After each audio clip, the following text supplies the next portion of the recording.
최경영의 최강시사 경제합시다. 월요일은 명쾌한 경제 이야기 해보고 있는데요. 오늘은 이베스트 투자증권의 윤지호 리서치 센터장 전화로 연결돼 있습니다. 안녕하세요. 네, 안녕하십니까, 기자님. 예. 지금 우크라이나 뵈려고 그랬는데. 예. 그렇게 됐습니다. 제가 밀접 접촉자로 분류가 돼서 예. 전혀 뭐 증상은 없습니다만은 그 글로벌 금융시장을 좀 전망을 해봐야 될 텐데 우크라이나 사태 이후에 지금 상황은 어떻게 보세요? 그러니까 뭐 우리가 불확실성이 극대화되는 구간이냐 물어본다면 그렇지는 않고요. 불확실성이 좀 완화되고 있는 거죠. 어떻게 했던 간에 전쟁이 나냐 안 나냐 고민할 때와 일단 전쟁이 났고 대포 소리가 났기 때문에 금융시장 측면에서는 뭐 최악의 상황은 오히려 벗어나는 그런 시그널을 보고 있습니다. 그러면 거의 다 프라이스인 됐다. 그러니까 가격에 반영이 됐다. 그거는 알 수가 없죠. 알 수가 없다. 그렇죠. 왜냐하면 지금 당장 우리가 주말에 가장 컸던 뉴스는 소위 스위프트 퇴출 합의였거든요.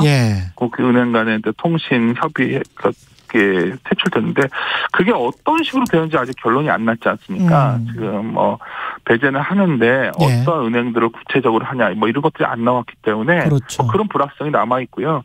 그리고 우리가 사실 러시아라는 경제 규모가 어마어마하게 크지 않거든요. 우리나라랑 비슷하거든요. 그렇죠. 그래서 이제 이 문제보다는 결국 러시아와 우크라이나 소위 갈등 때문에 글로벌 공급망이 다시 좀 흔들리고 그래서 코스트에 관련된 인플레이션 이슈가 또 부각되면 우리가 제일 두려운 건 이거예요. 밑에 깔린 거는 연준이 긴축을 좀 더 강하게 나가면 어떡하지 이 불안감이 있는 거기 때문에 오히려 그 측면에서 바라보는 게 맞지 않을까 저는 이렇게 보고 있습니다. 근데 이제 미국 주식시장이 한 3일 정도 랠리를 보였던 거는 어떻게 보면 공급시장이 그렇게 불안함으로써 오히려 연준이 인플레이션에도 불구하고 금리나 속도를 좀 늦출 것이라는 기대감 때문에 그랬던 거 아닙니까? 그것도 있었지만 큰 거는 빨리 끝날 줄 알았죠, 전쟁이. 그게 컸죠. 우리가 이제 원래 시나리오 벌써 러시아나 우크라이나 시나리오 하면 제가 국제 정세 전문가는 아니지만 보통 돈바스 지역의 독립 정도 이 정도 아닐까 생각했었는데 근데 사실 우크라이나의 수도인 키예프를 갖다가 러시아가 공격하는 걸로는 상상 못했지 않습니까, 우리? 그렇죠. 그리고 그래서 우리가 또 했던 건 저 정도 준비했으면 바로 우크라이나가 항복할 줄 알았죠. 그렇죠. 빨리 불확실성이 해소된다 봤던 겁니다. 근데 기본적으로는 근데 이제 상황은 꼭 우리가 이런 생각했던 것 같아요. 러시아 입장에서는 이렇게 우크라이나의 친러 지역들이 좀 있다 보니까 진군하고 나면 좀 알아서 러시아 국가를 든 국기를 드는 도시들도 있지 않을까 이런 생각을 했을 것 같아요. 우리나라가 옛날 북한이 쳐들어왔을 때도 그런 생각했듯이. 근데 상황은 지금 전혀 그렇지 않고 더 놀라운 거는 우크라이나인들의 항전 의지가 강하고 대단합니다. 또 대통령의 리더십도 어마어마하지 않습니까? 그러다 보니까 마지 못해서인지 좀 미온적이던 글로벌 각 국가들도 지원을 하고 경제제도 강화되는 이런 형태로 가고 있거든요. 그러니까 그 3일간의 급등 이유는 어떻게 보면 이게 조기 종결되고 어쩌면 이런 이슈를 많이 봤었는데 오히려 아직은 그런 이슈는 좀 앞서간 거 아니냐 저는 이렇게 생각하고 있습니다. 근데 이제 한국의 어떤 학자분이 신문에 쓴 칼럼을 보니까 장기전으로 갈 수 있다. 1년 이상 갈 수가 있기 때문에 우리 그 수급이나 이런 것들 특히 이제 그쪽에서 광물이 많이 나지 않습니까? 러시아나 우크라이나가. 이런 걸 좀 대비를 해야 된다. 그런 말씀하시던데 어떻게 보십니까? 그건 당연히 지금 자원 이슈는 우크라이나 떠나서 항사가 대비해야 되는 이슈가 되고 있고요. 사실 이 문제는 간단치 않아요. 우리가 이제 가까이서 봐도 온갖 것들이 원자재 가격이 폭등하고 있죠. 그러나 금리가 올라가는 부분이지 않습니까? 이게 다들 기업의 수익성을 악화시키는 부분이거든요. 최근에 저도 여러 가지 이제 프로젝트 파이낸스 같은 분들도 만나보면 차입금 의존도가 높은 곳들은 상당히 악영향이 금리 쪽에서도 오고 있어요. 근데 이 줄어 출발점을 찾다 보면 결국은 이러한 소위 원자재 가격 상승분이 큰 거거든요. 그래서 지금 시장에서는 사실 가장 큰 궁금한 점은 이거예요. 과연 이런 원자재 이슈가 조기에 좀 안정될 수 있을 거냐. 이런 고민들이 제일 크죠, 지금은. 근데 원자재 가격의 급등락에 따라서 우리가 나중에 좀 여쭤볼게요. 그 관련해서 어떤 산업 섹터들을 좀 눈여겨봐야 되는지 그것도 좀 말씀해 주시면 좋을 것 같고요.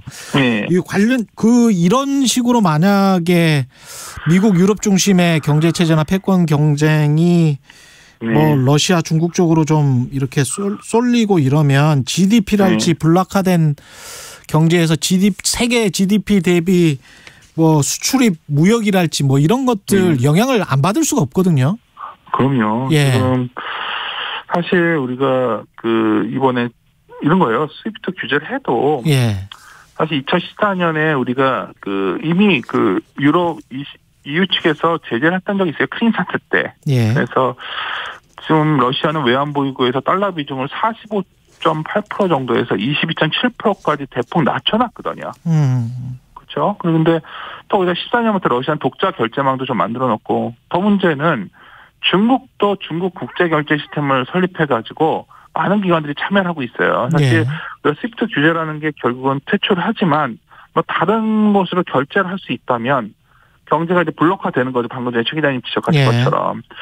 또 하나 문제는 이걸 계속해서 우리가 코로나 이후에 드러나는 거는 저희 각자 도생 시대예요. 그러니까 우리나라도 보면 미국에서 뭘 팔고 싶으면 미국 가서 자동차를 만들어야 되고 반도체 만들어야 되잖아요. 그래서 리쇼어링의 시대라고 하는데 사실 이거 뭐 여러 가지 정치학자들 막 신경전 시대 여러 가지를 얘기하지만 저희 같은 투자 관련 시각에서 보면 리쇼어링이 가속화되고 글로벌 밸류체인이 굉장히 변하고 있는 거죠. 그럼 다른 말로 하면 이게 뭐죠? 그러니까 우리가 추구하는 거는 싸게 생산하고 싼 인건비를 생산해가지고 그렇게 서로 효율적으로 움직여야 되는데 굉장히 이 부분이 이제 앞으로 장기적으로 저는 우리 경제에도 좀 악영향을 줄 수가 있고요. 그리고 이게 다 연결되어 있다는 게 뭐 어떤 분들은 뭐 러시아가 이렇게 되면 뭐 피해 업종은 뭐냐 이런 얘기를 하지만 근본적인 거는 이런 비용 문제를 위해서 여러 가지 부작용들이 생기고 있다는 것 자체예요. 최근에 보면은 여러 가지 우리나라의 최근에 반도체 같은 경우 가격이 오르잖아요. 특수가스 같은 경우에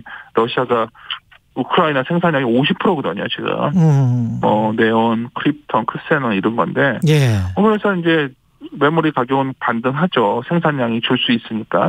문제는 이거에 관련된 여러 가지 파운더리 업체들이 있어요. 그런 업체들은 생산에 차질이 좀 올 거 아닙니까? 그렇죠. 그럼 이게 다시 뭐 예를 들어 뭐 차량용 반도체 같은 거 못 만들면 자동차 관련된 기업들이 더 생산을 못 할 거고 또 이걸 연결하는 거는 우리 인플레 우려 중에 상당 부분이 뭐 자동차 가격 같은 것도 포함되어 있거든요. 그렇죠. 그럼 또 물가에 영향을 주고. 그러니까 제가 들으면 다 이렇게 연결이 되어 있는데 이런 것들이 하나하나 다 훼손되고 차질이 오면 우리가 빨리 연말이 되면 올 하반기가 되면 물가가 자연스럽게 안정화될 거라는 연준의 어떤 긍정적 시각이 흔들릴 수 있는 거죠. 아까 기자님께서 이렇게 주식이 강하게 오른 거는 연준이 후퇴할 수 있기 때문이다 말씀하셨는데 이 우크라이나 러시아 이슈의 본질적인 두려움은 사실 이러한 소위 비용 관련된 인플레이션 우려를 더 키울 수 있다는 데 있어요. 그래서 되게 흥미로운 게 뭐냐면 스위프트 퇴출 조치가 나왔는데 전면적이진 않은 것 같거든요. 그렇죠. 일부행이라고 그러더라고요. 그렇죠. 이게 왜냐하면 이게 잘못되면 머리 아프거든요. 지금 다들. 그러니까 이게 지금 제가 이게 러시아가 뭐 준비를 했다기보다 이런 약한 고리를 알고서 이걸 함부로 못 건들 거라고 러시아는 생각한 것 같아요. 근데 이제 워낙 여론이 이렇고 지금 이러다 보니 좀 강하게 G7도 나가고 있는데 그래서 아까 처음에 저한테 이게 불확실성이 확실히 거친 거냐 물어보셨는데 아직 이런 부분에 있어서 가닥이 안 잡혔다 보이거든요. 저는. 그렇죠. 그래서 굉장히 변동성이 여전히 커 보인다 이렇게 판단하고 있습니다. 올해 전 세계 경제 성장률이나 이런 거 생각을 할 때 IMF가 원유를 평균 한 77불 정도, 77달러 정도로 생각을 했더라고요. 근데 지금 봐서는 그렇게 될 것 같지가 않고 그렇게 되면 IMF가 생각한 대로 뭐 4%에서 3%대로 내렸지만 더 내려갈 가능성, 성장률이 그것도 지금 생각을 해보고 계십니까? 그렇죠. 저번에 이제 IMF 전망이 보면은 물가 전망은 높이고 성장률 전망은 낮췄잖아요.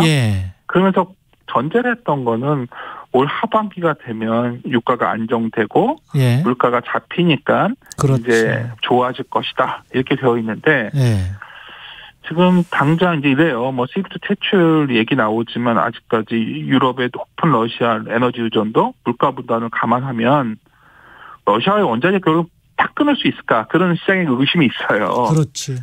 근데 이제 이런 거 있죠. 당장 원자재 교육에 차질이 없더라도 예. 불안 심리는 자극되고 있거든요. 그리고 사람들 생긴 수입 대출이 특정 은행에서 전면적으로 전환될 수도 있는 거예요. 이거는 협상에 따라서는. 예.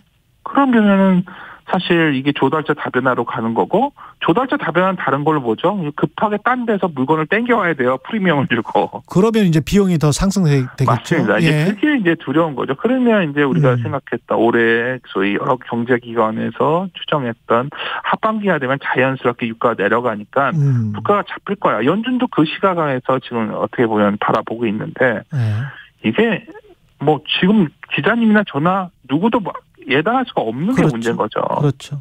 그러면 지금 말씀하시는 거 종합적으로 보면 성장률이 떨어지고 에너지 가격은 상승하는데, 그런데 제대로 대응을 이제 할 수단들이 마땅치가 않고 돈은 이미 많이 풀려 있는 상황이고, 그렇게 되면 기업의 수익은 생각보다 연초의 생각이나 지난 연말의 생각보다는 좀 더 떨어질 가능성이 있다, 이렇게 보십니까? 그렇죠. 지금 뭐 당장 우리나라 여러 가지 기업들이 그 원자재 가격들이 많이 올랐고, 최근에 보면 미국에서 굉장히 고민하는 부분이 하나가, 근데 인건비도 올라간단 말이에요. 그렇죠. 어떻게 보면 이게 제일 문제가 뭐냐면 장바구니 물가가 올라가니까 당연히 임금 요구를 할 거고요. 그럼요. 근데 고용이 잘 안 돼요. 그래서 이제 얼마 전에 이제 굉장히 여의도에서 화제가 됐던 그 자료가 이제 졸탄이란 미국의 애널리스트의 자료였는데, 결국은 자산 가격을 좀 더 부러뜨려야 사람들이 일하러 나오고, 그래야 소위 임금 인플레이션 막을 수 있다. 이게 왜 제일 두려운 게 그 임금 스파이럴, 임금을 막 고리로 들어와서 올라가는 인플레이션이 제일 두렵거든요. 그렇죠. 예. 그래서 그걸 막으려면 그런 저희 대안까지 나오고 있는 상황이고, 물론 이제 뭐 이런 모든 것들은 이제 3월 FOMC가 이제 멀지 않았으니까요. 근데 FOMC 전후에서 미국의 이제 CPI가 나올 거거든요. 근데 이제 아시다시피 주말에 나온 PC가 이게 전년 대비해서 5.2% 올랐거든요.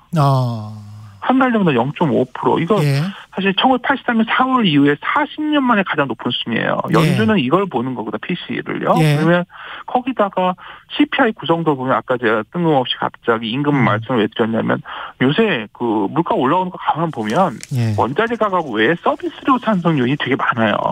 예, 그렇죠. 그거는 뭐 또 인건비겠죠. 예. 그렇죠. 이걸 잡아내야 되는 상황까지 오니까 제가 이런 거죠. 시장에서는 뭐 이런 시각이 있어요. 만약에 그 스위프트 제재도 뭐 전면적으로 못할 거야. 뭐 이런 기대가 좀 있죠 지금. 그렇죠. 이거를 통제하기 힘드니까. 또 하나는 연준은 제갈길을 갈 거라는 거죠. 이 상황에서도. 그럼에도 생산자 물가, 소비자 물가 다 오르고 있는데도 그러니까요. 그러니까 제갈길을 갈 것이다.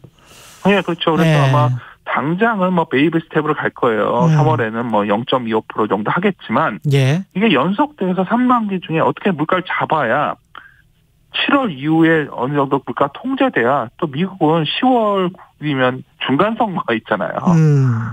그럼 지금 현재 장바구니 물가 올라오면서 이게 가장 지지율의 직격탄이거든요. 그러니까 이런 측면에서 보면은 참 물가 문제가 뭐 우크라이나 이슈 때문에 더 가속화되는 부분이지, 불확실성이 완전히 해소됐다 이렇게 보기 쉽지 않고, 아까 질문하신 대로 기업들도 이거에 관련된 대책들을 수립해야겠죠.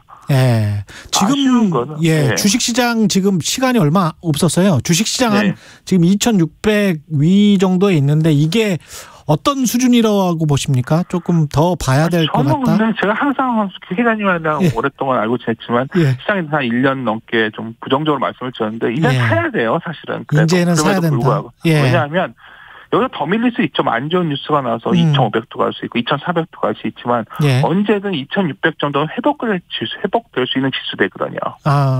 PBR이나 PER이나 이런 거 다 계산해 보면. 여러 가지 봤을 때. 그렇죠. 근데 이제 3,000 이상은 좀 부담스러웠어요. 제 입장에서는. 근데 뭐 2,600이라면 여기서는 뭐 전후에서는 주식을 좀 잘 골라서 사야 되죠. 한마디로 말하면 주식시장에서 뭐 숲을 봐야 될 때가 있고 나무를 봐야 될 때가 있는데, 지금은 나무를 좀 더 중심적으로 좋은 나무를 골라내는 개별 종목 아닐까. 그렇죠. 그렇게 판단하고 있습니다. 알겠습니다. 여기까지 하겠습니다. EBS 투자증권의 윤지호 리서치 센터장님이었습니다. 고맙습니다. 네, 안녕히 계십시오. KBS 1라디오 최경영의 최강시사 듣고 계신 지금 시각 8시 45분입니다. 이 시각 출근길 교통정보입니다. 오늘 출근 정체 평소 월요일보단 심하지 않은 편인데요.